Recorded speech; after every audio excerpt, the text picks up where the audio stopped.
You weren't born crying, you were born silent, as if the world itself held its breath. They say silence is golden, but in feudal Japan, silence is survival. Your first breath is taken under a thatched roof with cherry blossoms falling outside and expectations crashing down inside. Your father doesn't smile. Another mouth to train, feed, mold. You're not a baby, you're a blade, unsharpened for now. By age 4, you've learned to bow so often your neck thinks it's a hinge. While other kids chase dragonflies, you're learning to kneel without wiggling. The family shrine is your first battlefield. Incense smoke attacks your nose. You dare not sneeze. You do. One sneeze equals 100 swings. 2 sneezes equals don't ask. At 6, the shears come out. Your childhood hair hits the floor. A top knot replaces it. Stiff, serious, adult. Your head feels like a poorly balanced teapot. Hakama trousers complete the look. They also trip you constantly. Then comes the dojo. Playtime's over. The air smells like sweat, dust, and defeat. Your wooden sword, a bakken, is heavier than your dreams. You drop it. Bad idea. Sensei doesn't yell. He stares. You do squats until your soul begs for mercy. He tells you stillness is strength. Movement is weakness. But your legs feel like fire ants are holding a dance competition. At night, you lie awake, arms sore, pride bruised, and yet somewhere deep, something grows. Not strength, not pride, discipline, the silent kind, the samurai kind.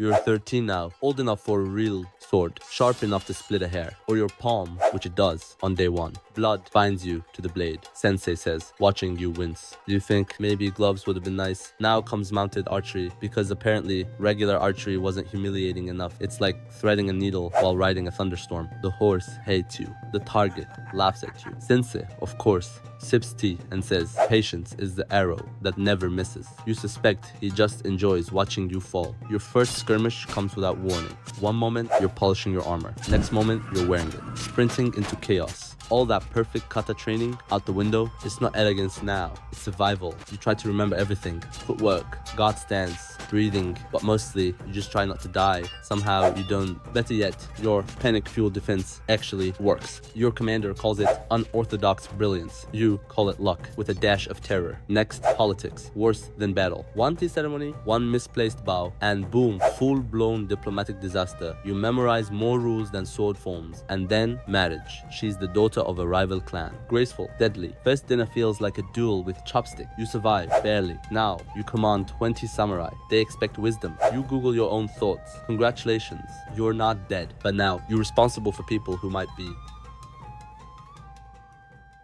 The armor still fits, barely. Your joints creak louder than your blade, but no one dares to laugh. Not after all you've survived. Young warriors challenge you, eager and loud. You nod, you rise, you win. Not through speed, but timing. He swings 10 times, you move once. That's enough. Master, how did you do that? He asks, breathless. You smile like your sensei once did. The bamboo that bends doesn't snap. He writes it down. You just made that up. Now you teach. You speak in riddles. You swing less, watch more. Some students think you're a relic. Then you disarm them without standing up. You fought battles, faced politics, survived marriage. Nothing prepared you for the council room. Smiles sharper than swords, whispers deadlier than daggers. But you've learned. Sometimes, the strongest blade stays sheathed. Your last duel isn't with an enemy, it's with time. One morning, they find you in your garden, kneeling, peaceful. Your sword across your lap. You finally mastered Caesar, no cramps, no struggle, only stillness.